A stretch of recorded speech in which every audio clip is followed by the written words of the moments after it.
Hoy vamos a hablar, ya que venimos de una actividad un poco estresante, como es un parcial, es una instancia que por más que uno haya estudiado, igual genera un estrés. Así que hoy vamos con un teórico tranquilo. Vamos a, vamos a hablar de la casa hoy. Ahí estuve enviando el apunte. Eh, ya que venimos hablando de la familia y de muchas situaciones que se dan en la familia y vamos a seguir profundizando en eso, como que en el primer cuatrimestre dimos un pantallazo de ideas más generales con respecto, o sea, vimos sistemas, luego vimos familia y tenemos para seguir hablando de la familia. Hay un montón de situaciones. Ya nos vamos a meter con familias disfuncionales y otras, y otro tipo de especificaciones de la familia, vamos a ver Pichón Riviera, etc. Pero para hacer como un alto en el camino, hoy tenía ganas de hablar de la casa, porque si hay un ámbito en donde se relaciona la familia, precisamente es la casa, ¿no? Y todas las significaciones que esto tiene. Así que vamos a ir hablando, vamos a ir, y además teniendo en cuenta porque todo esto que estamos viendo de la familia, de la teoría sistémica, aunque no tanto la teoría sistémica, pero sobre todo la familia, es algo que tiene mucho movimiento y ha tenido mucho movimiento en los últimos años.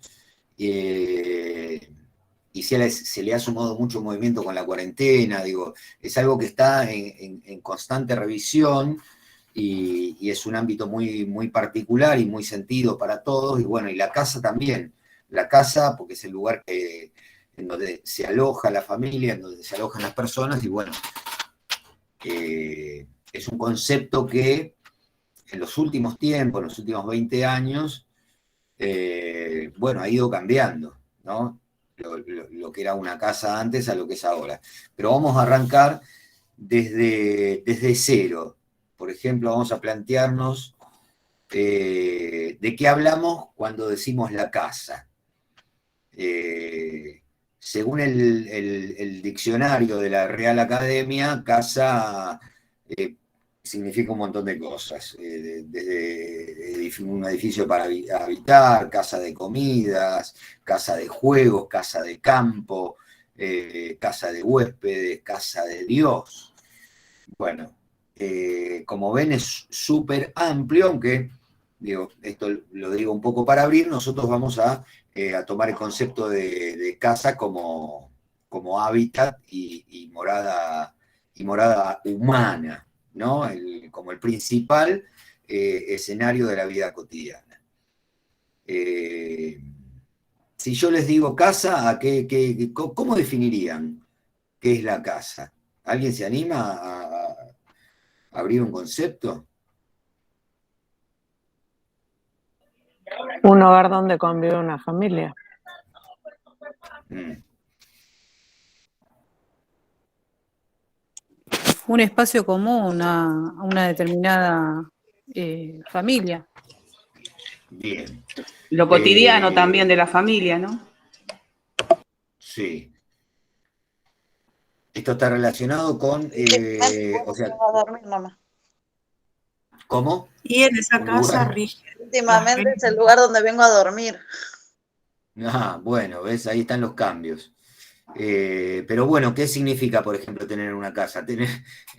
En tu caso sería tener un lugar para volver a dormir, pero supongo que deben pasar otras cosas también. Capaz que es un lugar donde volvés a ver a alguien, ¿no? o es un lugar donde te juntás a De comer. refugio.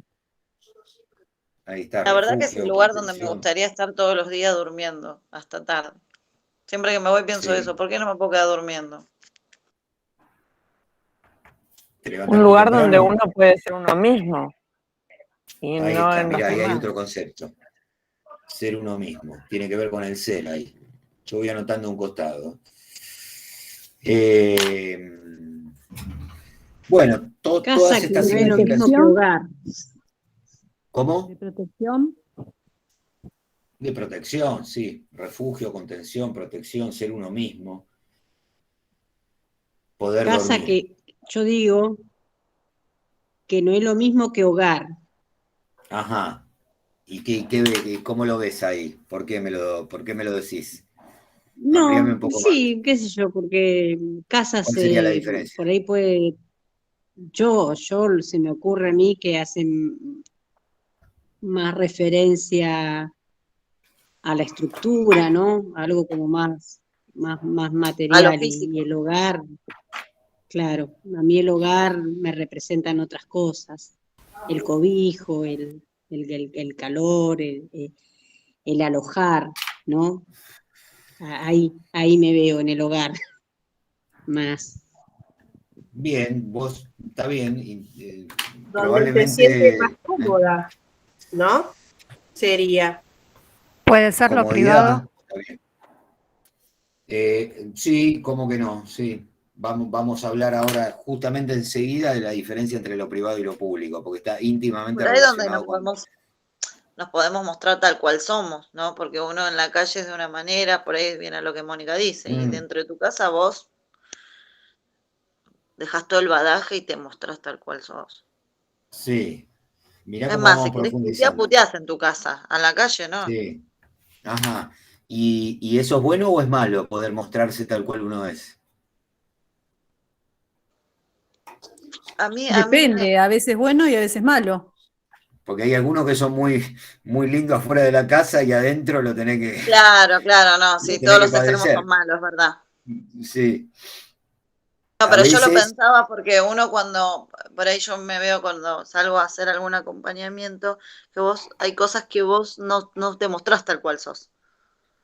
Porque no podés utilizar o decir, me pasó el otro día con algo tan tonto que me contaron algo que para mí era terrible que me lo hayan contado, pero yo tuve que poner cara de póker y tratar de bajar a tierra y decirle, bueno, no, lo hiciste por necesidad, en realidad eso no, la próxima vez pensalo, ¿entendés?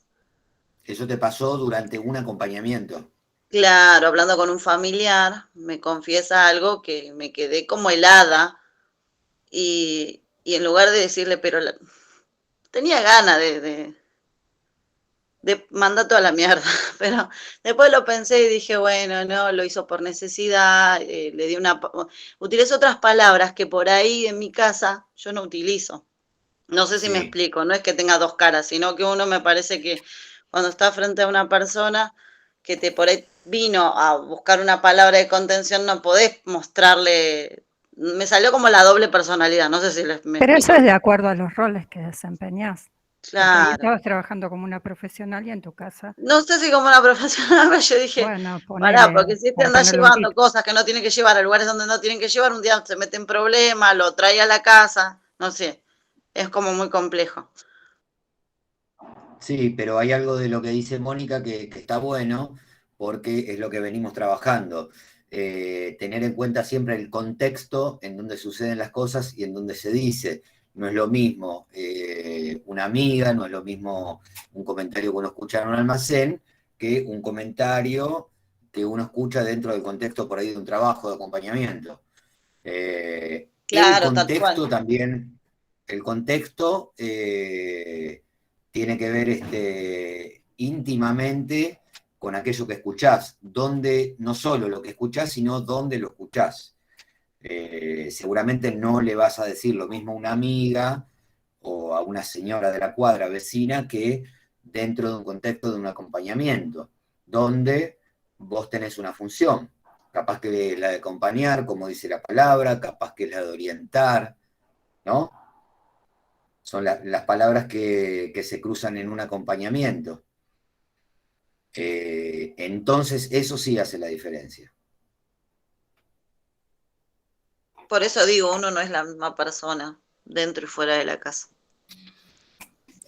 Adaptarse a las diferentes circunstancias o momentos que se van presentando. Sí, habría que analizar eso que dijiste, Agustina, porque yo soy de la Yo, idea de pensar que uno es la misma persona, nada más que uno tiene yo- un montón de facetas, porque si no, es como que uno empieza a partirse. soy este, no soy aquel, o soy... Digo, uno depende de dónde se esté desarrollando, capaz que cumple diferentes roles y expone diferentes facetas, pero uno no deja de ser el que es, porque está... Por ahí tiene que ver con la bajo- interpelación que uno le pasa en esa circunstancia, ¿no? Claro. En el marco de un acompañamiento es diferente, ¿no? Lo que podés llegar a escuchar y desde qué lugar podés llegar a opinar. Eso no te hace una persona con diferentes personalidades ni nada más que cuando sucede dentro de un contexto, bueno, vos ahí tenés un rol y tenés que un poco opinar desde ese rol, pero ese rol no está divorciado de la persona que vos sos.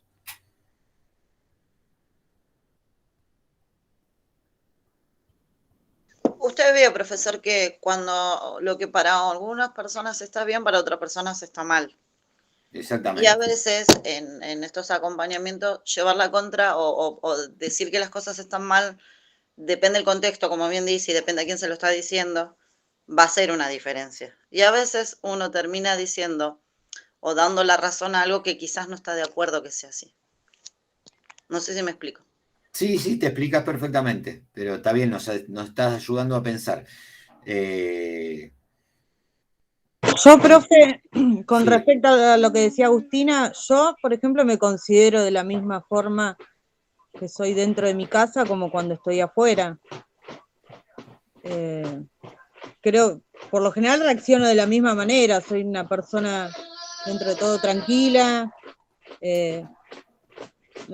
creo que no me comporto de diferentes maneras si estoy en otro lado.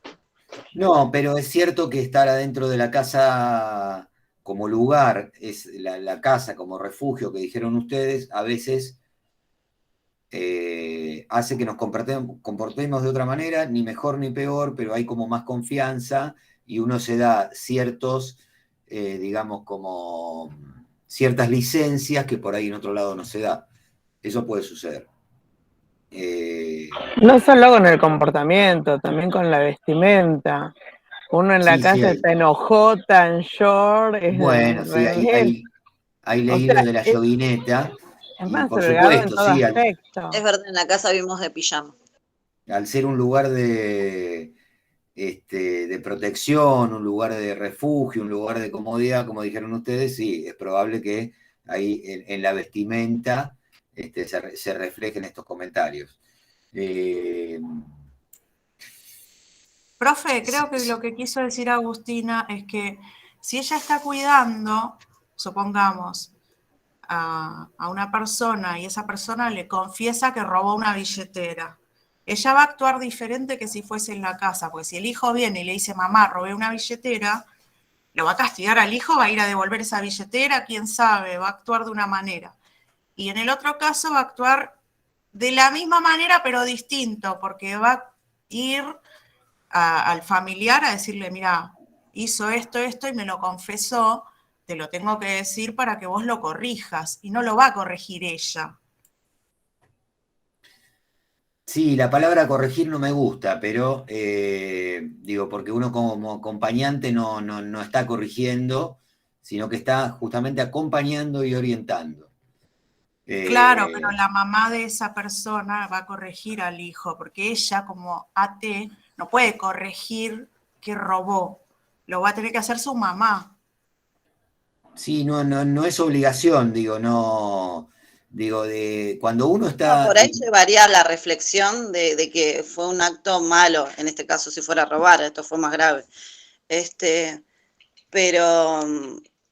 Pero lo llevas a reflexionar de qué cosas. El tema es cuando la persona viene con otra, no sé, está mal decir, formación o crianza, otros principios quizás, ¿no? Diferentes a lo de uno, en donde por ahí es natural, en vez de ir a buscarte un trabajo, empezás a transportar una cosa que le hace daño a otras personas, y para vos está bien ganarte la vida así, pero para mí no. Claro, sí, lo que se requiere es mucha amplitud de pensamiento. Digo, correrse de los lugares de corregir, de está bien, está mal, digo, hay que tener. Si uno va a intervenir, lo que tiene que tener es amplitud de pensamiento. Un poco lo que decía Agustina, lo que en mi casa está mal, en otra casa por ahí no está mal. Entonces nosotros no vamos ni como jueces, ni como nada. O sea, lo que la persona te trae seguramente puede llegar a ser una cuestión que es un problema, pero bueno, justamente es con la problemática que hay que trabajar. Si dentro de una intervención aparece una situación de robo, bueno, esa es la problemática con la que hay que trabajar. Digo, no desde un lugar, sí, de juzgamiento, ahí como dicen en uno de los mensajes, sino desde, digo, es la punta de un iceberg, como digo yo, y hay que poder conversar sobre eso, ¿no?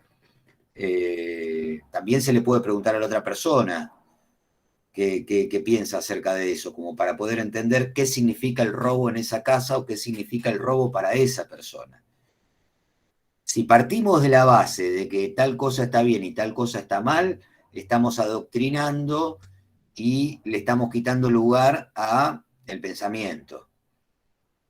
Y acá tenemos, o sea, si te pasa en tu casa con tu hijo y vos lo querés corregir, es la decisión de cada uno. Ahora, si te pasa en un acompañamiento, uno lo tiene que tomar desde otro lugar, sí o sí. Lo mismo que le puede pasar a un psicólogo, a un acompañante terapéutico, un trabajador social, a cualquiera que esté interviniendo con la problemática humana, con el dolor humano.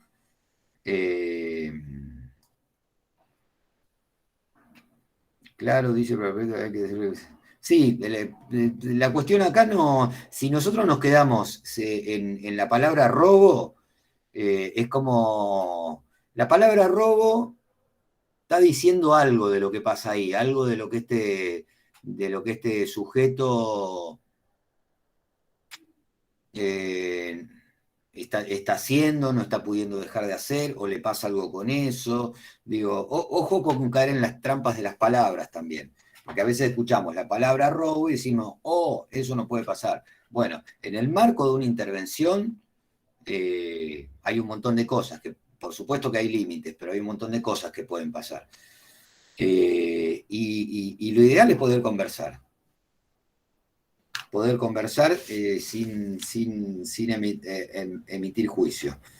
Eso en términos ideales.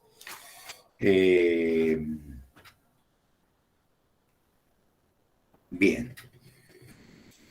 Porque imagínense que alguien va a terapia y dice, no, tengo este problema, robo. Oh, no, usted es un ladrón, debe irse acá, no debe, lo voy a denunciar a la policía. Bueno, no va más a terapia. Está yendo a terapia justamente porque parece que tiene un gran problema con eso y no sabe cómo solucionarlo. Claro, es lo que yo pensé, porque si una persona que no habla con nadie, porque ni siquiera es mi acompañada, ni mi acompañado, nada, sino es parte de esa familia, se acerca a hablar con uno y deposita esa confianza en algo tan difícil, yo lo único que hice fue escucharlo, para no dar un género, y llamarlo a la reflexión. ¿Qué pensaba de esa acción o de lo que había hecho? ¿Por qué si lo ponía en palabras era porque no estaba tan de acuerdo en haberlo hecho? Exactamente, después, sí. Claro, Justamente claro, por algo sí, te lo está porque si se contando. animó a hablarlo es porque él no está tan de acuerdo en hacer esto que está mal, ¿no? Entonces, y que de repente se haya acercado a mí, que no soy, ya digo, vuelvo a decir, no es mi acompañada ni mi acompañado, me pareció que estaba bueno, o sea, que estaba bueno porque en sí no deja de ser una llegada, un partícipe más de ese sistema, si lo queremos poner acá en el contexto. Ahora, en mi casa yo me paso de llegar y ponerme a pensar, porque te vas a llevar esto a tu casa, lo vas a masticar, y te pones a pensar cuál sería la respuesta dentro de tu hogar, o de tu casa, ahora como estamos hablando, de mi sistema. Y la verdad que yo las cosas las manejaría de otra manera dentro de mi casa. Por eso cuando usted preguntó, y yo, a esto volvemos a la pregunta inicial que usted hizo, yo siento que a veces tengo una personalidad afuera y otra personalidad dentro de mi casa. No sé si me explico, por eso no es... Sí, quedó claro. Y a veces está feo pensarlo porque vos decís que al final somos recaretas nosotros. No, la verdad es que te tenés que posicionar en dónde estás y dónde estás parado. Y con quién estás parado y a dónde. Son diferentes funciones. Una cosa es Agustina siendo madre y otra cosa es Agustina interviniendo en una situación puntual a la que la convocaron como acompañante terapéutica. Son funciones diferentes. Bueno, pero ahí entraría en juego la ética profesional, la ética de uno. ¿Cómo sería eso, Lorena? Y porque ella no reacciona de la misma manera estando en su casa, porque creo que la manera ética profesional afuera no se lo permitiría. Estoy escuchando muy poco, no sé si... Ay, no tengo muy mala señal. Profe, me parece que está en juego lo ético y lo moral. La moral es la que es ella en su casa y lo ético es la función del acompañante terapéutico en sus funciones. Ella es la misma persona. Claro, por eso yo me acordé de las palabras de Chiatone, otro profesor, Ulises, que tuvimos, y él había dicho que si un paciente nos cuenta algo que está mal, hay que ir a decirle al terapeuta para ayudarlo. Por ahí yo me expresé mal y dije decírselo a la mamá. No, no es a la mamá, en realidad al terapeuta. Porque el terapeuta no es que lo va a juzgar, sino que lo va a ayudar porque ya sabe una verdad que no le contó al psicólogo, le contó al acompañante terapéutico. Sí, por supuesto que tanto en este caso, si tenemos la posibilidad de que el acompañante terapéutico y el psicólogo laburen juntos como equipo y estén relacionados, es buenísimo. Excelente para el tratamiento de la persona. Después hay un montón de situaciones que no las podemos... Si hay diálogo, estupendo. Después hay un montón de situaciones porque digo, cada familia es distinta, cada intervención es distinta, cada persona con la que intervenimos es distinta. Entonces, digo, en cierta forma no se puede establecer un parámetro que esto es así, de todas formas, porque hay que analizar siempre cada situación y qué es lo conveniente en cada momento. Entonces, es eso, nada más. No, tampoco hay que asustarse. Si alguien viene y dice que robó, no hay que asustarse y salir corriendo y contarle, oh, mirá, este roba.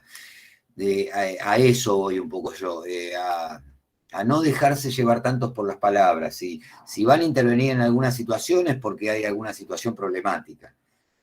Y en general lo que se cuenta es la punta de un iceberg, suele haber mucho más. Andás a ver qué hay detrás. Tomamos este ejemplo porque alguien tiró el ejemplo y bueno, vamos abriendo las perspectivas de este ejemplo. Pero capaz que es una familia que robaron todo, qué sé yo. Lo que hay que entender es que de qué se está hablando, porque a veces queda instalada una palabra, robo, o puede ser cualquier otra, mentira o lo que sea, y uno queda pegado a la palabra, pero siempre hay que tener una escucha, como yo les digo, con este oído escuchan una cosa y con el otro también escuchen otras cosas que están pasando alrededor de eso, ¿no?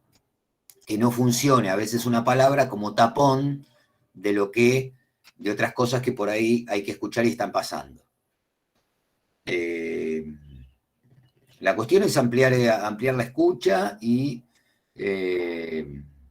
ampliar la mirada en todo este tipo de situaciones, porque, digo, puede ser lo del robo, puede ser otra cosa. Eso. Bueno, todas las cosas que desató hablar de la casa, ¿no? Mira. Estábamos con qué significa tener casa. Bueno, y también qué significa, porque tener casa significa todo lo que dijeron ustedes. Un poquito más, un poquito menos, es el lugar al que se vuelve. También está la realidad, que no se puede negar, qué pasa con los que no tienen casa, ¿no? ahí como que cobra una mayor significación todavía esta palabra casa, porque casa es lo que aloja, es el refugio. A ver, tener casa es poder volver, aunque sea solo a dormir, como creo que dijo Agustina. Buenas tardes. Pero tener casa es la noción de poder volver a algún lugar, de poder volver a alguna gente. Y todo lo que dijeron ustedes, ser uno mismo, dijeron cosas muy importantes.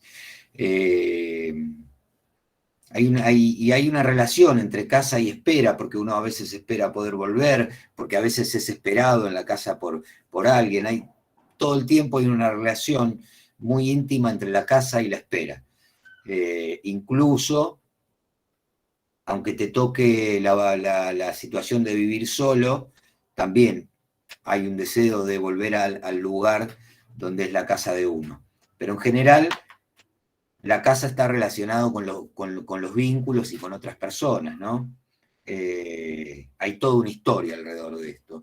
Por ejemplo, la Odisea, ¿no? En la que justamente Ulises, mira, Ulises se toma todo un tiempo de viaje para volver a ese lugar al que hay alguien que supuestamente está tejiendo y lo está esperando. Entonces, hay una relación muy fuerte entre la casa, la vuelta y la espera. Es casi poético todo eso, pero digo, es una de las funciones que cumple la casa. Después tenemos que diferenciar, según este autor porque esto que les dije estaba por fuera de este autor, pero me parecía bueno como ejemplo. El autor es César, tiene un nombre un poco difícil, habla de lo público y lo privado, que ustedes lo habían planteado en un momento. Lo público y lo privado, que es lo que marca un supuesto adentro y afuera que determina diferentes modos de existir y transitar por los mundos. Lo que emerge con mayor visibilidad, dice el autor, en estos tiempos sería un claro predominio de lo privado sobre lo común. Y para esto se vale del ejemplo de, por ejemplo, el crecimiento de los barrios privados, el auge de la estética del cerramiento, distintas formas que delimitan más que nunca el espacio de propiedad privada. Un poco acá la coartada, se me ocurre, es el tema de la inseguridad, ¿no? Pero tampoco es que sea el único motivo. Yo creo que tiene que ver con tiempos en que, como dice el autor, se delimitan más los espacios. Entonces, uno de los emergentes es este crecimiento exponencial de los barrios privados. Esto, dice el autor, es lo que lleva a preguntarnos qué es lo que queda oculto, ¿no? ¿Por qué tanto acento puesto en encerrarse, en lo que queda adentro, para que quede bien diferenciado con lo que hay afuera? ¿Qué es lo que queda oculto? Plantea el autor. ¿Cuántas pautas y mandatos socioculturales deciden definitivamente los aconteceres de esta intimidad privada del adentro, la de la casa? Es decir, que lo está relacionando íntimamente con la cultura. Entonces, dice el autor, la casa es un espacio que no es el adentro ni afuera, sino un lugar de alta expresión simbólica, develador de las formas de bienestar y malestar humano que una sociedad produce en un momento histórico dado. Un poco lo que estuvimos hablando al principio. Un espacio que no es adentro ni afuera, dice, sino un lugar de alta expresión simbólica. ¿No? ¿Qué hacemos con lo que nos pasa, con lo que pensamos? ¿Qué hacemos con la palabra robo? Y bueno, la casa termina un poco desnudando, de alguna manera, qué nos está pasando, qué vemos en el afuera, quiénes somos, en qué nos vamos convirtiendo. Si bien continúan diversificándose los estilos de vida de varones y mujeres, la principal forma de habitar la casa, la forma predominante, es en familia. Eso no ha cambiado, ¿no? Hay barrio privado o no tanto barrio privado, hay gente que tiene más plata y hay cada vez más pobres, pero, hay cuestiones de derechos adquiridos, hay muchos cambios que se dieron últimamente, pero sigue siendo la forma predominante de habitar la casa el hecho de la familia. Aunque duren menos, antes se casaban para toda la vida, ahora las familias capaz que se desarman a los 5 años o a los 10 años se separa la pareja, pero sigue siendo, más allá de todos estos cambios, la forma predominante la familia.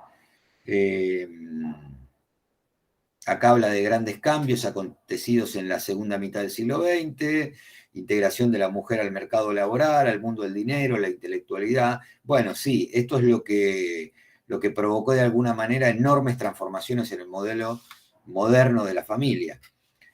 Y esto es lo que también produce diferentes formas de habitar la casa. Vuelvo al ejemplo de Agustina, esto que dijo, vuelvo solo para dormir.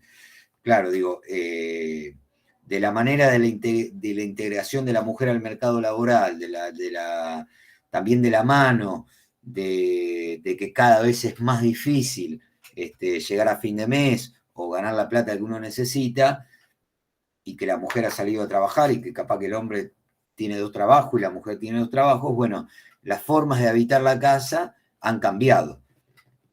Se supone que uno está menos en la casa y esto algo va a producir.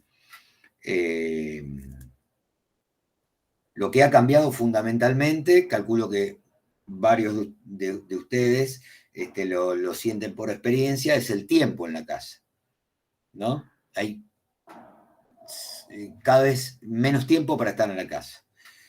Y eso hace que cambie soberanamente la organización familiar. Hay que organizarse. Sobre todo si hay chicos, qué pasa con los chicos, con quién los dejamos, quién los lleva a la escuela. En general, la gente vive corriendo. Me imagino que a varios les debe pasar. ¿Cuál diríamos que hoy es el tiempo en casa? Dice el autor. O mejor dicho, ¿hay un tiempo para estar en la casa? Una de las razones es la globalización, dice el autor, no solo de economías, sino las llamadas políticas de ajuste, bueno, lo que estaba comentando un poco yo recién, y sus consecuencias drásticas en el mercado laboral y las economías domésticas, los espacios que las mujeres han ido conquistando en el mundo de la producción de bienes y en el conocimiento también. Y bueno, estos aspectos están dados. El primero que dije, el de la economía, el primer emergente visible son el aumento de las horas de trabajo, y eso por supuesto que es en desmedro de las horas en casas, y el segundo muestra un vaciamiento de la casa, en tanto no hemos construido socialmente fórmulas de ningún tipo que atiendan adecuadamente la actual situación de las mujeres. Bueno, esto tiene que ver con la nueva organización de la casa que, según lo ve el autor, por el momento es un gran problema y trae principalmente inconvenientes. Para muchos adultos, la casa viene transformándose en un lugar donde pernoctar, o en el mejor de los casos, como centro de operaciones, la oficina en casa, y no tanto como espacio para vivir, ¿no? ¿Coinciden con esto? ¿Ustedes lo sienten en su vida? Que la casa de a poco va dejando de ser un espacio para vivir, para transformarse en un centro de operaciones donde vuelvo, como, estoy recansado y me voy a dormir, o, como dice Andrea, no. Lo que pasa es que esto está íntimamente relacionado con la situación laboral. Hay que ver. Depende de cada sujeto, ¿no? Una casa, un sujeto. Exacto, hubo un momento en mi vida que era así. Yo iba, dormía, comía y me volvía a ir al trabajo. Claro. En términos así como generales, por lo que dice el autor, bueno, esto está atendiendo, más allá de los casos particulares, de cómo se puede arreglar cada uno, esto está suponiendo una dificultad. Capaz que algunos se arreglan mejor que otros, pero en el caso de que una pareja tenga que salir a trabajar los dos y tienen más de un trabajo y además tienen hijos, la casa como espacio para vivir. Lo pensamos de forma global, o sea, macro, como solemos hablar con usted. Y sí, todo tiende a que no tengamos que salir los dos miembros de la familia a tener que llegar a fin de mes. Pero acá, bueno, y ahí viene el conflicto con los qué hacemos con los pibes. Claro. Entonces, ahí, bueno, usted ahora va a tocar los diferentes tipos de niños, ¿no? Pero muy bien. sí, el texto. Pero sí, es una gran verdad, que es una tendencia, porque antes yo en la época mía, mi mamá quedaba en casa, éramos 8 y vos llegabas a la hora que llegaba, mamá estaba, mamá era la que servía el desayuno, la merienda, pero ahora son otros tiempos y creo que ahí apunta el autor, ¿no? Exactamente, son otros tiempos y ahora como que queda un poco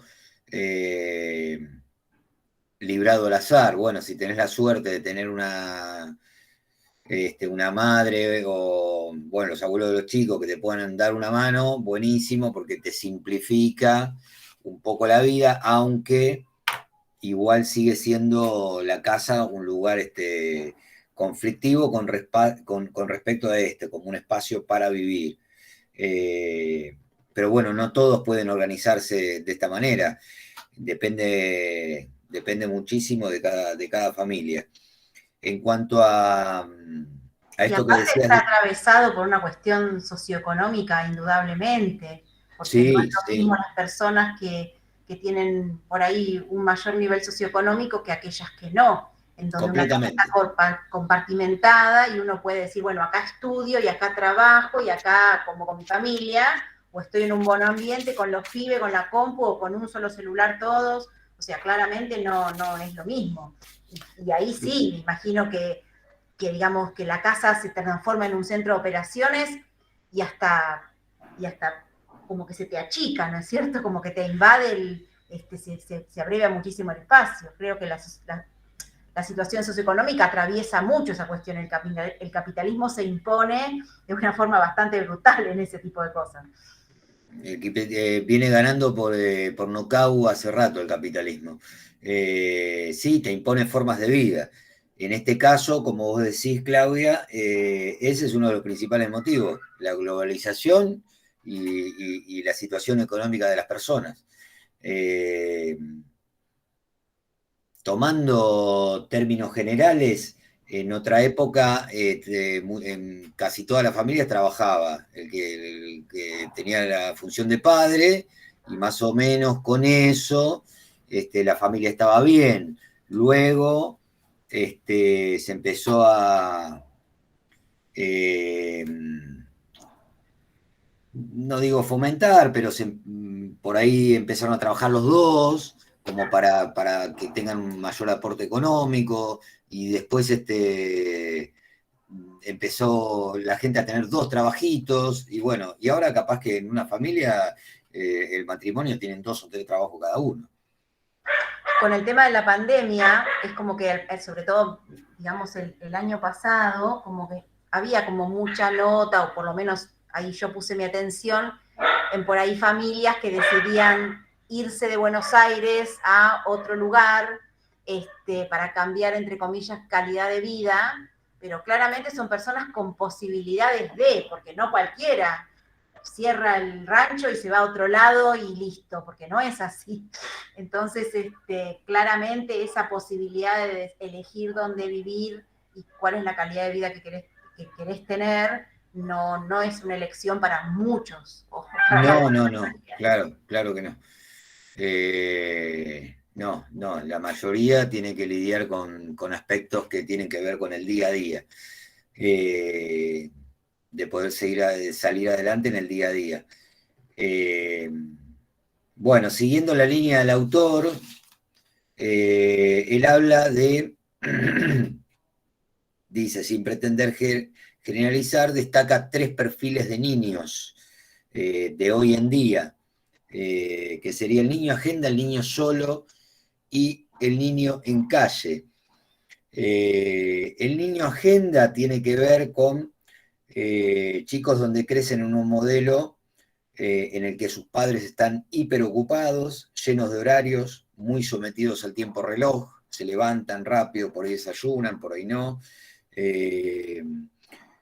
Los amigos suelen provenir de los diferentes centros de educación a los que asisten y en general son alumnos de colegios de horario completo, almuerzo incluido, amigos incluido. O sea, la escuela viene a representar horario completo, almuerzo incluido, amigo incluido.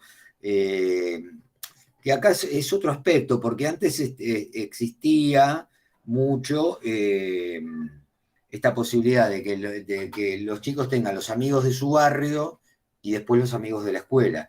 Y por lo que dice el autor, y yo coincido, los amigos están quedando relegados al único ámbito de la escuela.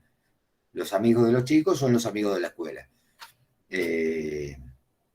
Y en otra época, sin ponerme nostálgico nada más, digo, haciendo un análisis de situación, estaba esta posibilidad vincular en el barrio, de juntarse con los amigos del barrio y eso. De hecho, es un término bastante conocido, decir los amigos del barrio. Cada vez más, en esta dinámica de estos tiempos, los amigos del barrio no se sabe y los chicos tienen los amigos, tienen todo incluido en la escuela, incluso los amigos. En estos casos, dice el autor, lo que hoy la familia no puede sostener es derivado hacia instituciones educativas diversas, construyéndose ahí una red de apoyo del psiquismo. Bueno, sí, acá abre un poco, después lo va a tocar más en profundidad, sobre cómo se va ampliando la función de la escuela, ¿no? Ya es casi garante o casi es un apoyo del psiquismo de los niños, no es que van solo a estudiar, los niños demandan mucho más de la escuela de lo que en otro tiempo se demandaba de la escuela. Y hay que ver si la escuela está pudiéndose adaptar a todas estas demandas que antes no estaban y que ahora sí se dan en el ámbito escolar. En cuanto al niño solo, el segundo concepto acá del autor, de Alejandro S., dice que en este caso piensa en niños que permanecen varias horas en el hogar, luego de las actividades curriculares, ya sean solos o en compañías de una empleada, dice acá, que tiene otras tareas que desempeñar. Esto se refiere más también, digo, está todo el tiempo la situación de clases, pero bueno, mucha gente, sin ser Guandanara, se maneja de esta situación, de tener a alguien que cuida a los chicos y mientras los padres trabajan, hay una persona que termina teniendo casi más horas con los chicos, o más temas de conversación, porque por ahí llegan los padres y tienen horas, pero están completamente agotados, y bueno, y los chicos crecen bajo el amparo de esta otra persona que está trabajando, pero que establece un vínculo extremadamente cercano. Por otro lado, los niños es como que están habituándose también a pasar mucho tiempo en estos casos, ¿no? Pero yo creo que muchos a pasar más tiempo en su casa solos, ¿no? Muchas veces conectados al celular. Y de alguna manera esta conexión con diferentes elementos tecnológicos también son como diferentes apoyos del psiquismo del niño. Lo cual no deja de ser altamente peligroso, ¿no? Porque en padres sumamente ocupados y que por ahí el nene está 6 horas, 8 horas frente a un celular, vamos a ver en el futuro qué nos depara eso. Sobre todo en la pandemia trajo mucha vinculación de niños celular. De alguna manera hay algo ahí que los está educando. Y andás a ver para dónde los está educando, ¿no? Hay algo ahí que a los padres se les empieza a escapar, porque no se puede estar viendo todo el tiempo que ve el nene en el celular, por falta de tiempo o por falta de otra cosa. Y de alguna manera, los chicos de esta generación se están formando, se están educando desde ese lugar. Sabremos en el futuro un poco para dónde va a ir todo esto, pero bueno, es algo que hay que tenerlo en cuenta. Acá dice el autor que en este contexto pueden predominar las identificaciones con personajes más que con personas. Sobre todo apunta al niño que pasa mucho tiempo solo. Y es muy común escuchar a los niños hablar en neutro. Claro, por ejemplo. Bueno, ahí hay claramente una edificación, más que con personas, que es como comúnmente uno lo ha establecido, más con personajes. El personaje de algún jueguito, el personaje de algún Te arrancan video. con la cometa, el pastel, con esas Claro. palabras neutras. Están los ven los chiquititos, es como que ellos te hablan en neutro. Ellos te hablan como habla el dibujito, como te hablan, está muy interiorizado. Mi sobrino me dice, vamos a festejar el cumpleaños, traigamos el pastel. Sí. O al barrilete, ¿no? Cometa, creo que le dicen, ¿no? Sí. O el columpio. El columpio, eso lo he escuchado también. Vamos al columpio, me ha dicho mi propio hijo en algún momento, y yo preguntar qué es el columpio. Claro, ¿de qué estamos hablando? Bueno, esos son claros avances de la tecnología sobre pobrecitos nosotros. Porque claro, la tecnología son videos, ¿no? Los videos no se cansan, los padres sí se cansan, por ahí trabajaron 8 horas, por ahí tuvieron mucho de viaje, por ahí tuvieron una reunión de algo, la gente se agota, el video no, le haces play y ahí está con toda la energía del mundo, a la hora que vos quieras y cuantas horas quieras. En algún punto, sí, es una lucha desigual, entonces eso produce malestar. De alguna manera. Consciente, inconsciente, digo. Está bien que tiene que ver con el ritmo de la vida, ¿no? Hoy se vive un ritmo que es complejo. Por eso yo empecé un poco hablando del espacio en la casa, porque el espacio en la casa tiene que ver a veces con poder estar en un lugar, con poder reflexionar, con poder mirar al otro a los ojos, ¿no? Un niño necesita que el adulto en algún momento lo mire a los ojos. Y me parece que es cada vez más difícil. El niño en la calle es el tercer perfil que tira o que nos ofrece el autor, es el niño del trabajo, que es al mismo tiempo un niño ocupado y un niño solo. Los principales soportes aquí dicen no están ni en las instituciones ni en los aparatos tecnológicos, porque en general no accede a ambos. El soporte está en la calle.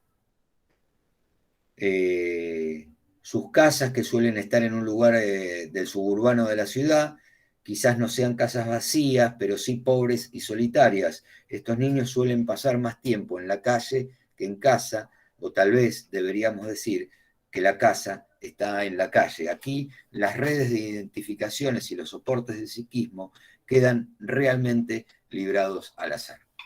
Bueno, no sé si hay que agregar algo al respecto, pero sabemos de lo que estamos hablando, por supuesto de los chicos que crecen en la calle y que en su gran mayoría tienen un hogar, pero bueno, de todas maneras pasan mucho tiempo en la calle y bueno, una vez que un chico, por decirlo de algún modo, agarró la calle, después es difícil sacarlo de ahí. Y además alguien tiene que querer y tiene que poder ayudarlo, pero encuentran como un lugar de contención que es muy fuerte. Digo, hablo con conocimiento de causa porque trabajé 7 años en un programa que se llama Niños de la Calle. Así que tuve mucha vinculación con estos chicos que en general nunca están solos, siempre arman como lo que ellos llaman ranchada y están en diferentes lugares y bueno, casi todos tienen casa, pero la pasan tan mal que no tienen muchas ganas de volver y encuentran en la calle amigos, compañerismo, lugares donde se sienten al que pertenecen, son deseados, son esperados. Bueno, lo que pasa que están un poco librados al azar de... Arman otro sistema con sus propias reglas. Claro, exactamente, sí. Pero bueno, están como ahí. Cualquier mal que anda Por ahí dando tienen vuelta. suerte y enganchan a alguien que los guía bien, que les da como buenos consejos, porque generalmente ellos se hablan entre ellos, se van, como que también pueden encontrar el mal camino y bueno, de ahí es difícil volver, ¿no? Sí, hay de todo. El mundo no es un lugar amable. Hay gente que se le va a acercar, nosotros como programa nos acercábamos, y también están gente que le va a llevar droga, a ver si les puede vender, y para que después los pibes salgan a afanar y les junten la plata para. Y bueno, eso, el mundo no, por lo menos en esta época, no, no es un lugar muy amable. Bueno, volviendo al autor, estos 3 perfiles actúan como indicadores de las múltiples transformaciones que ha tenido la familia y por ende de las formas de habitar la casa. Los principales soportes para la construcción de la vida psíquica, no siempre el énfasis se encuentra, dice el autor, en la casa y en la familia. Y habla ahora de las nuevas organizaciones familiares en casa. Además del vaciamiento, hoy asistimos a las transformaciones estructurales de la familia. Dice, ya sea por el divorcio, la viudez prematura o la opción por la maternidad soltera. Bueno, lo que hablábamos hace un rato, de que las parejas por ahí duran un poco menos o de que las familias también... parte de este vivir corriendo y de no tener espacio, como que digamos que duran menos. Antes se casaban para toda la vida, ahora un poco que las familias o el matrimonio, en el caso de que se constituye el matrimonio, vienen como con fecha de vencimiento, ¿no? Acá se pregunta, y en estos casos, ¿dónde están los niños? ¿Cuál es la casa de estos niños?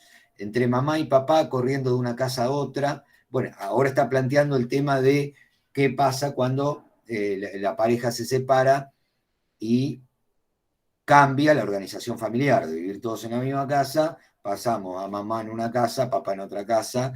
Hay que ver qué tipo de casa, cómo se organizan, y dice que estos niños pasan corriendo de una casa a la otra, según el día o la hora, acompañado de ropa deportiva, útiles escolares, depende del día, algún peluche que quiera algún chico, que por ahí se le olvida y hay que volver, como para recordar que uno sigue siendo uno, aunque le diga que tiene 2 casas. ¿Y 2 casas para qué? Dice, si la casa es un referente, un punto de partida y llegada, un espacio estructurante, un lugar que se transforma en territorio en la medida que los sujetos se la van apropiando, ¿no? También este es otro aspecto, la apropiación de la casa. ¿Qué pasa cuando tiene 2 casas? ¿Se tiene que apropiar de las 2 casas? ¿Podemos pedirle eso a un niño? Dice, tal como caracoles con casa a cuestas, observamos esta nueva naturaleza infantil capaz de estar dispuestos a construir puentes entre las partes que necesitan para construir su propia parte a parte. El psiquismo se sostiene un poco acá y un poco allá, dice el autor. Terminan diciendo que la casa de mamá y la casa de papá. O terminan, no dicen mi casa, ¿no? Bueno, mirá qué interesante aspecto ese, sí. Porque si es la casa, pronunciado de esa manera, parece que no tuviera, por un lado parece que no tuviera ninguna casa, y por un lado que parece que una partecita es de allá y una partecita es de acá. No termina siendo ninguna la casa. Digo porque he escuchado a los chicos que por ahí dicen, voy a la casa de mi mamá o voy a la casa de mi papá. Entonces, no dicen mi casa.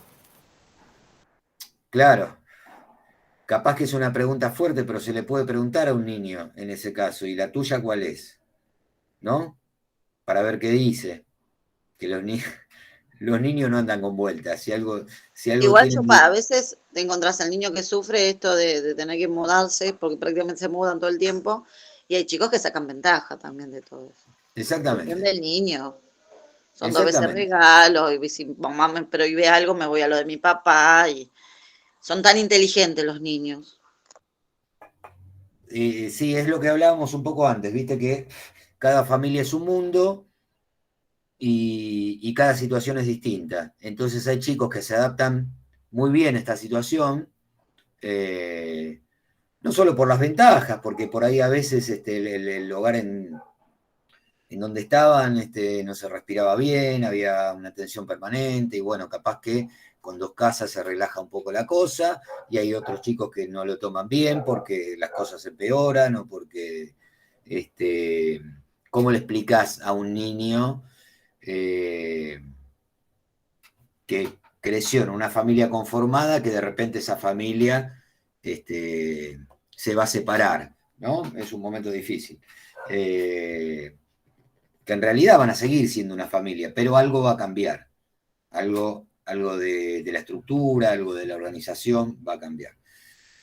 Pero tal como dice Agustina, la cuestión no es cerrada, como nunca, no hay fórmulas y hay que analizar siempre cada situación y cada familia. En mi caso dicen, vamos a lo de papá y cómo viven conmigo, ellos dicen que esta es su casa. Bueno, eso dice Laura. Bueno, encontraron, sí, se deben sentir muy alojados en tu casa y sí, un niño necesita decir, esta es mi casa. Después hay que ver cómo viven esta situación de no sé cuántos días pasan en cada casa, porque eso también tiene que ver con la nueva organización, ¿no? Antes, cuando había una separación, me parece que había una tendencia de que los chicos pasen más tiempo con la mamá, y otro de los aspectos de los cambios de estos tiempos es que ahora en muchos casos pasan mitad y mitad, con lo cual supongo que ahí es un poco incluso más difícil establecer cuál es mi casa para un niño si pasa mitad y mitad, ¿no? Eso por lo que dijo Laura, estaba reflexionando. Acá hay una especie de poema del Polilla del Ciraldo que está en el apunte. Yo marqué los últimos 5 renglones, que es medio un trabalenguas, pero está bueno, porque dice, todo lado tiene sus lados. Yo soy mi propio lado y puedo vivir al lado de cualquiera de los lados que quiera estar a mi lado. Es más largo el texto, pero esa parte me pareció muy... Yo también había marcado los 6 últimos. Es como decíamos recién, que el chico se amolda por donde sea, ¿no? ¿En la casa de mamá o en la casa de papá? Claro, acá lo que incluye es el deseo, ¿no? Está la casa de mamá, la casa de papá o la casa de no sé quién, pero el deseo de poder estar con ellos, digo, el deseo fundamental. ¿Qué lo constituye a un chico cuando nace? Ser deseado por otro. Esa es como la puerta de entrada al mundo. Cuando descubre que hay un otro, que lo desea. Y lo terrible es todo lo contrario, ¿no? Es como el punto número 1, se empieza por ahí. El niño se empieza a constituir justamente cuando encuentra unos ojos, y en esos ojos se encuentra alguien que lo está deseando, que lo quiere, que le da la bienvenida al mundo. Bueno, abramos más interrogantes, a ver qué queda acerca de las casas y los lados de estos niños. ¿Qué significaciones tiene estar al lado? Se pregunta el autor. ¿Qué importa cuál es la casa mientras tenga una casa? ¿Qué cuestiones del narcisismo de los adultos padres, qué fantasías de despojamiento o pérdida juegan y quedan colocadas en la definición de cuál sería la casa del niño? ¿Quién piensa en el niño?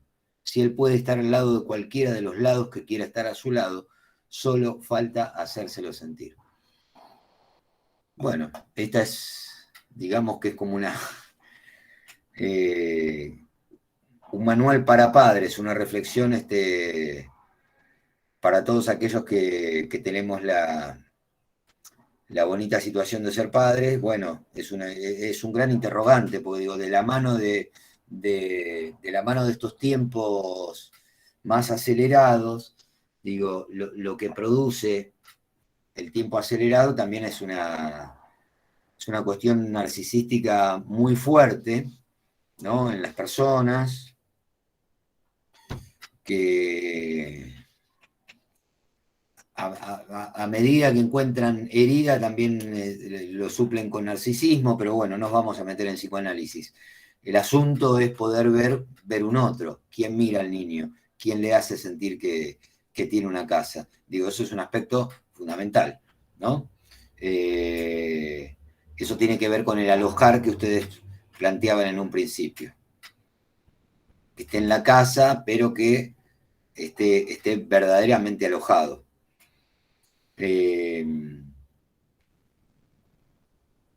Acá habla de otras situaciones que empiezan a intervenir, habla de la constelación familiar. Me acuerdo que alguien me había contado que hacía constelación familiar, porque aparecen otras personas o personajes, ya que hablamos hoy de personas y personajes, en cuestión, que es la pareja del padre, la pareja de la madre, hijos anteriores de estas personas, otros hermanos, bueno, todo lo que en algún momento hablamos de familia ensamblada y que vamos a volver a tocar, lo cual introduce otras situaciones paradojales. Las correspondientes a nuevas parejas de los padres constituyen fuertes modelos identificatorios en la medida que comparten su cotidianidad durante la convivencia. Son lugares nuevos en la familia que muchas veces también comparten la casa. En general, hay un gran problema con ponerle título, ¿no? Cuando están los chicos de por medio a estos nuevos roles. Se habla de la mujer o el hombre, del padre o la madre, pero ¿qué es del niño? ¿No? Y cómo se definen hoy los lazos de parentesco, ¿no? En las familias ensambladas, que por ahí, bueno, te preguntan, ¿no? ¿Y quién es mi primo? Y este ahora es mi primo, ahora que están y después se separan y sigue siendo mi primo, aquel.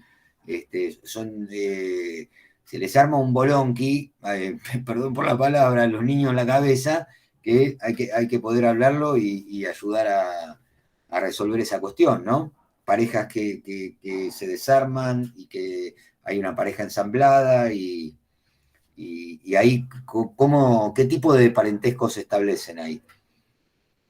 Lo dejo más como una pregunta que como una respuesta, porque son muchos los interrogantes que se abren alrededor de eso, y en general está la demanda de los niños a que el adulto le satisfaga de alguna manera o le ponga en claro cuáles son los vínculos y los parentescos, sobre todo, que se empiezan a establecer.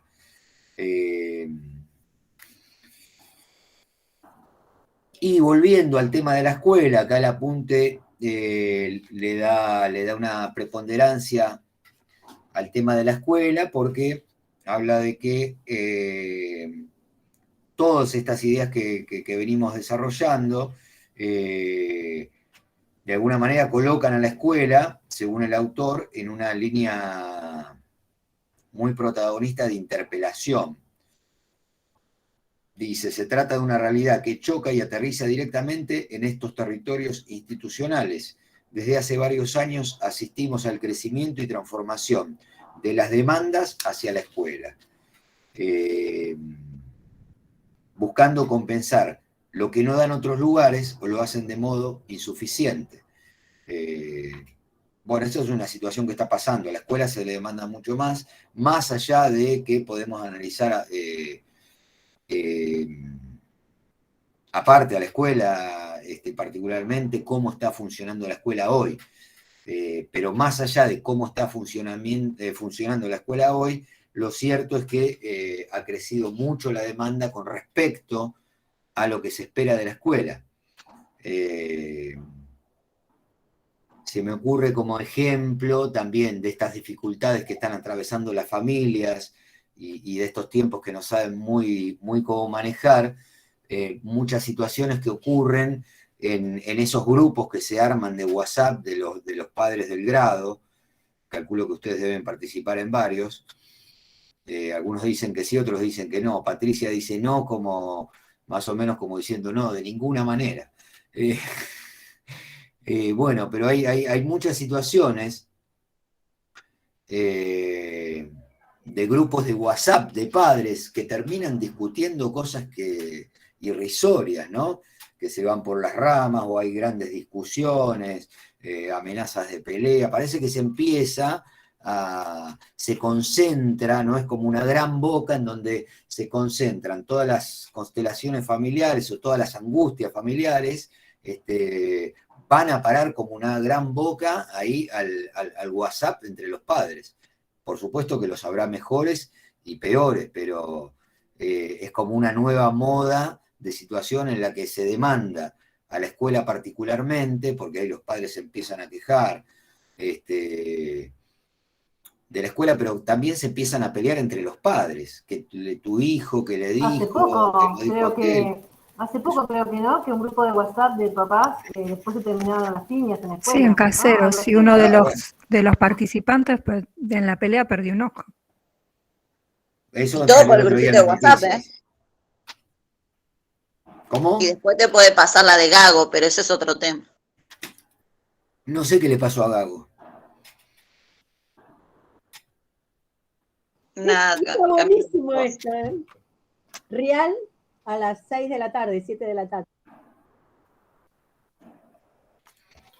No estoy al tanto. No, una mamá del grupito de WhatsApp se quedó con el marido, con Gago, o sea, le pero un detalle, esas cositas. De otra mamá de la escuela. Se los habló otra mamá nomás, pero ya está.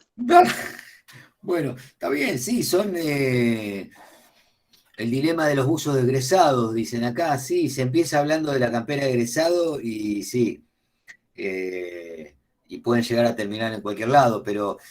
No los recomiendo a los grupos de WhatsApp de padres, porque ahí tenés que estar bien psíquicamente, porque son destructivos. Es que justamente aparece eso disfrazado de, buenísimo, un grupo de WhatsApp para organizar algunas cosas, para estar más comunicados, y terminan siendo un reservorio de la angustia, donde mucha gente no sabe qué hacer con lo que le pasa, sobre todo... También te quieren vender de todo. ¿Cómo? Te quieren vender de todo en esos grupos. Bueno, sí, aparece, bueno, yo creo que es el gran desfile humano. Aparecen los que quieren vender, el que quiere sacar un mango con algo, el que no sabe qué hacer con su hijo y se lo Es como tomar el tren. Al grupo de padres y capaz que chocan dos ahí que se encienden y sí. Es que pierde la esencia de lo que, para lo que se crean, se generan. Sí, completamente. Es eso. Completamente. Deja de ser escolar y pasa a ser social. Y ahora vos vas, ponele a un encuentro con los docentes y lo primero que dicen, bueno, vamos a debatir problemas que no sean del grupo de WhatsApp puntualmente, te dicen, que sean cuestiones grupales que hayan pasado dentro de la institución, no sea del grupo de WhatsApp. Claro, se ve que ya trasladaban los problemas del WhatsApp al ámbito educativo y ahí se generaba el tele-tele. Claro, y además como que empiezan a aparecer cuestiones que tienen que ver con los padres y dónde quedan los hijos, ¿no? Porque empiezan a Y a aparecer... veces son duros con los mismos chicos, porque ha pasado que agarran a un chico de punto, porque por ahí tiene un problema de conducta, y lo matan, pobre criatura, dentro del grupo, y tampoco es justo. Bueno, eso es terrible, sí. Bueno, eso tiene que ver con el morbo y con situaciones que no se saben resolver, y bueno, por eso termina siendo un gran canal de expulsión de la angustia, que en realidad no...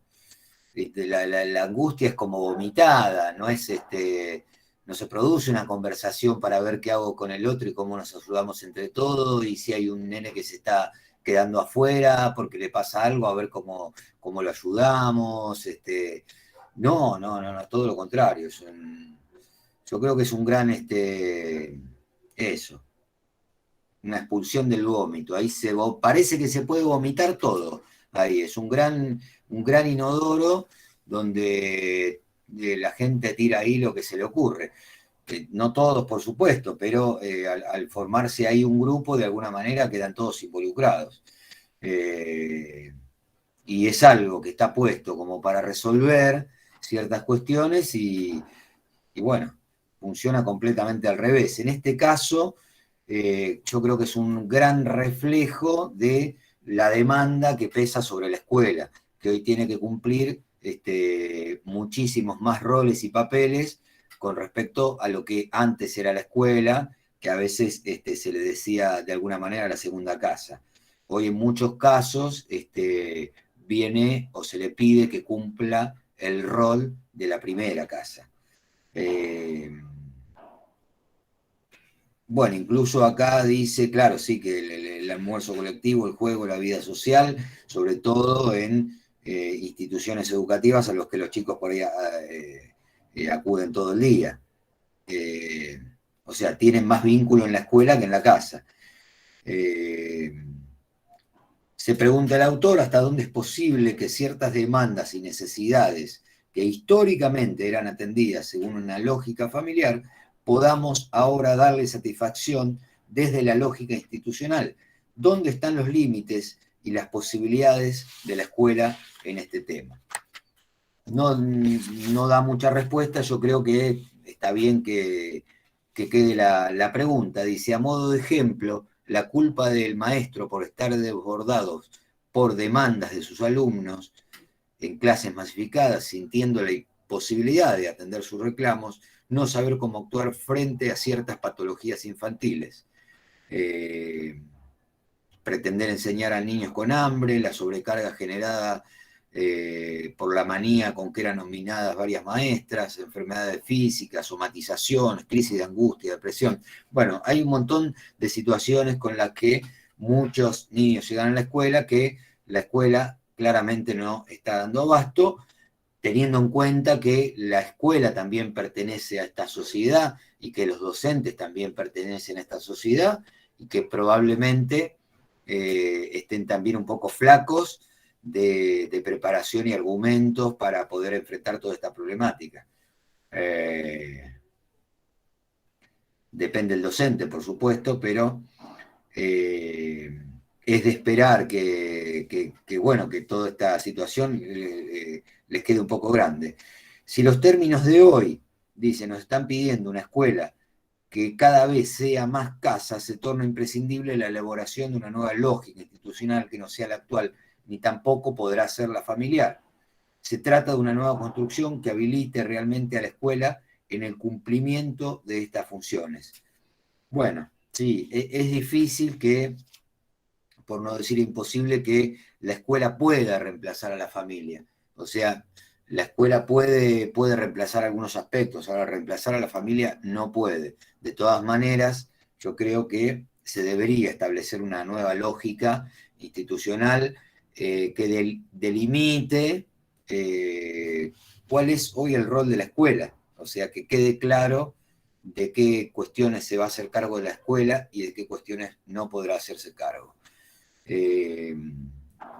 Estamos llamando lógicas al conjunto de reglas y modalidades explícitas e implícitas que determinan los modos de funcionamiento. Cuando hablamos de lógicas, dice el autor, nos estamos refiriendo a distribución de territorios y poderes, los espacios de toma de decisiones, los grados de libertad de las acciones, las formas de comunicación, etc. Bueno, esta es la situación de la escuela con respecto a las nuevas funciones que está teniendo que desarrollar. No sé cuál es la experiencia de ustedes. En general, tiene que ver también con colegios estatales, con privados, con jornadas completas, jornadas simples. Profe, el archivo del texto no se puede descargar en el formato que está, yo lo tuve que convertir para poder descargarlo. Raquel Salcedo, bueno, por suerte lo pudiste convertir. Acá aclara Claudia que no le pasó a Gago sino a Dulco. Dulco es entiendo que es la esposa de Gago, Dulco, la tenista. Claro, ¿No? Gisela Dulco es. Sí. Bueno, y la experiencia, digo, todo esto que venimos charlando, ¿ustedes lo pueden identificar? Yo sé que la mayoría, porque la otra vez les pregunté, tiene hijos, ¿lo pueden identificar en la escuela? ¿Les parece más o menos una idea de lo que está pasando? ¿Lo ven como algo raro? ¿Qué les parece eso? Yo digo que hace 20, bueno, estoy hablando de 30 años atrás, que mis hijos ya son todos grandes, pero se veía esto de que en la escuela siempre es como que tienes que, por ejemplo, darle de comer a los chicos, o ver a ver qué le está pasando en el hogar. Yo me daba cuenta, por ejemplo, las maestras mismas por ahí contaban que muchos nenes venían con muchos problemas en la casa. Así que esto no es de ahora, esto viene de hace rato. Que se pone todos los problemas de la casa, como que la escuela lo tiene que resolver. Más que nada lo que es alimento, ¿no? Mis hijos fueron a una escuela del Estado, así que es como que ahí también se veía un poco más. Después por ahí en la escuela, cuando mi hija fue un poquito más grande, la mandé a un privado, pero bueno, ya ahí son otros problemas también.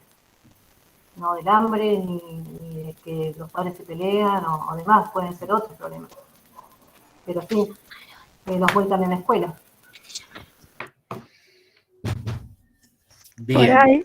Por ahí en esto que usted decía, ¿no es cierto?, que los docentes frente a una situación conflictiva están desbordados y es como que cuando un nene está presentando ciertos malestares o algo que provocan los otros nenes malestares, es como que al que está dando esos síntomas, ¿no?, llamando la atención, la maestra lo obvia y es como que en los otros niños genera como una sensación de injusticia, pero es porque no puede abordar la situación. No sé si fui clara.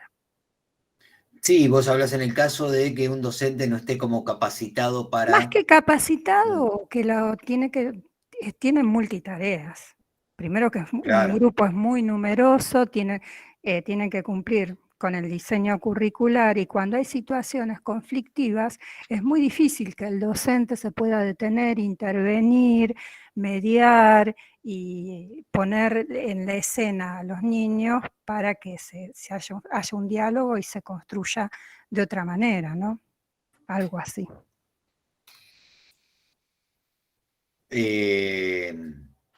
Sí, por eso se planteaba un poco en el texto, yo estoy de acuerdo que hay que replantearse un poco el lugar de la institución, qué rol va a cumplir, y también desde lo que vos decís, Mónica, habría que replantear también qué formación va a tener el docente, porque eso también fue cambiando. ¿Te acordás que antes ni se estudiaba para docente? Terminabas el secundario y si querías podías ser maestra. Después Sí. se hizo la carrera, se hizo el magisterio. Bueno, tal vez ahora debería... Y también por respeto a los docentes, ¿no es cierto? Debería haber controles periódicos como hay en cualquier situación laboral de la salud, del Estado, porque uno En la carrera no es el mismo docente que se inicia, el que le pasaron los años y hay muchos se van deteriorando y no hay ningún control. Está permitido todo, perdón que lo diga. No, pero está bien, justamente lo que se plantea es eso, que tendría que haber una gran revisión de todas estas cosas. Un cuidado, Claro. ¿no es cierto? Porque también pienso que el docente que en un momento está mal y llega en ese estado tampoco la pasa bien. Y en algún momento fue un excelente docente, ¿y por qué no Sí. fue cuidado por el sistema? O dándole, qué sé yo, hay que replantear muchas cosas en la educación, da para largo. Sí. Igual cambió todo. Antes, cuando izaban la bandera, vos tenías que estar bien derecho, era un respeto absoluto. Si pasabas por la vereda a la hora que ponían Ay, a la mí me bandera, gusta ese cambio. eso era espectacular. Hoy es cualquier cosa, las nenas van con el guardapolvo que es atado en el costado, no hay respeto. Y una cosa que yo no estoy de acuerdo, que no dejan que haya repetidores, y eso me parece que no.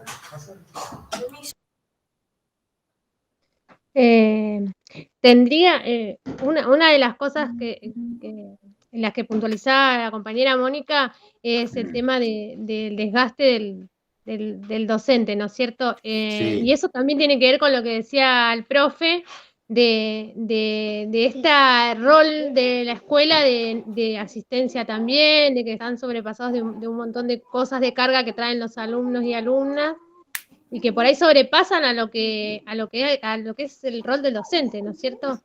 Y hay Y pocos después, espacios, Marina, hay pocos espacios de diálogo de esto. ¿Qué le pasa a los docentes entre los docentes? En la escuela no hay un tiempo institucional para reflexionar sobre la práctica, sobre este desgaste. Si hubiera tiempo, se sistematizarían todas esas asesorías que están arriba, que no bajan, estuvieran adentro de la escuela, habría otra transformación, otro cambio. Sí, es como que está todo hecho para que funcione bien. todo se limita Funcione a las 4 horas de dar a lo que está al clase. diseño. El trabajo que hay por fuera de las 4 horas de clases no se tiene en cuenta y es mucho más que las 4 horas. Incluso pensá, Malvina, que a veces no son 4 horas de clase.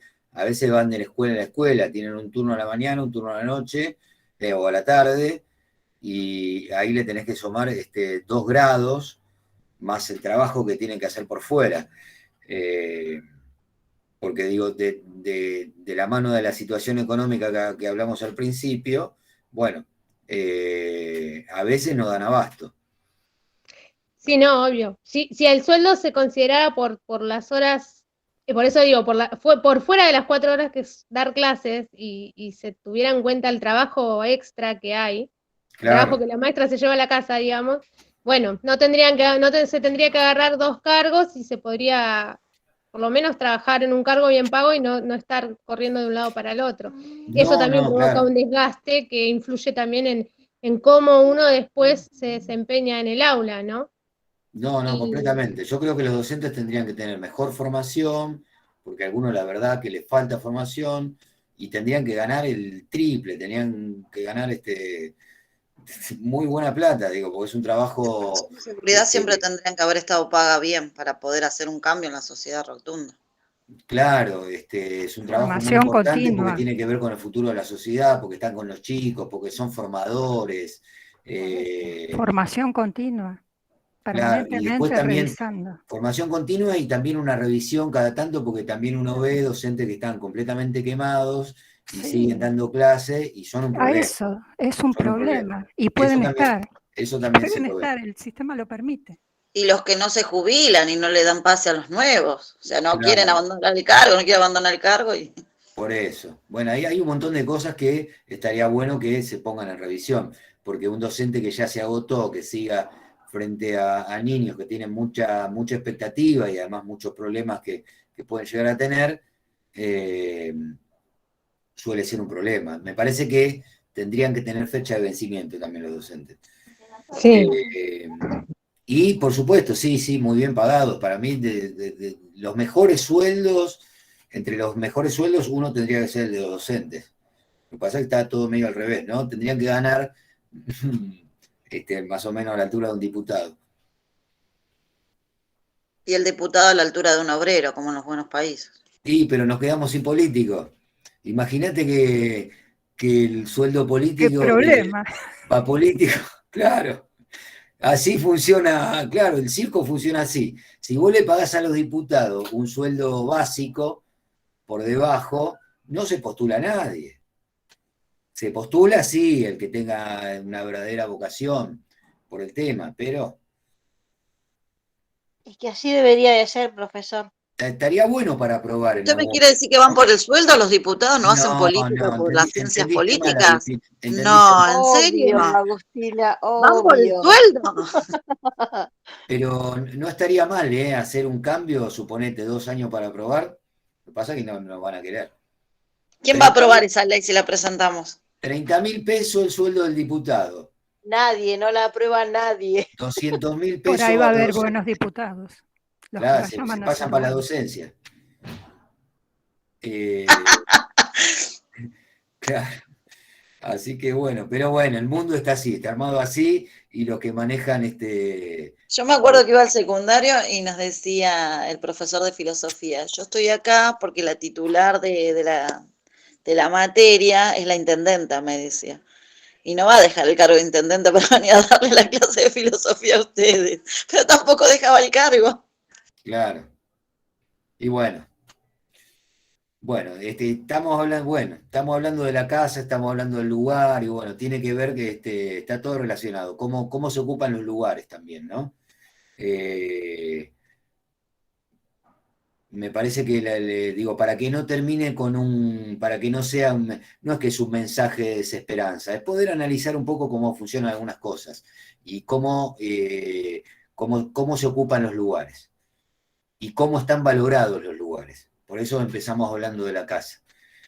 Porque de alguna manera uno tiene una dualidad con respecto a los docentes porque es un lugar de mucha exigencia y que a su vez, como estamos diciendo, no está verdaderamente reconocido ni desde lo pedagógico ni desde lo económico. Entonces es un lugar, es un lugar muy complejo y a la vez los docentes en general parecen escasearle en algunos casos la formación o la posibilidad de asistirlo al otro, porque no es que un niño hoy aprenda a hacer la cuenta o aprenda a separar una oración en sujeto y predicado. La demanda es mucho más grande. Hoy te exige ver a un niño en un montón de cosas, en lo que le está pasando, en sus angustias, en su forma de vincularse. Hoy no es poner una nota, tiene excelente, tiene malo y ya está, y con eso se definió la cosa. Es que encuentre un lugar. Y a su vez es un pedido demasiado grande, ¿no? A la escuela que le dé el lugar que por ahí no tienen otros espacios. Pero bueno, lo bueno es que queden todas estas preguntas, planteadas como una realidad que va cambiando y que está muy presente, pero que de alguna manera uno puede empezar a construir en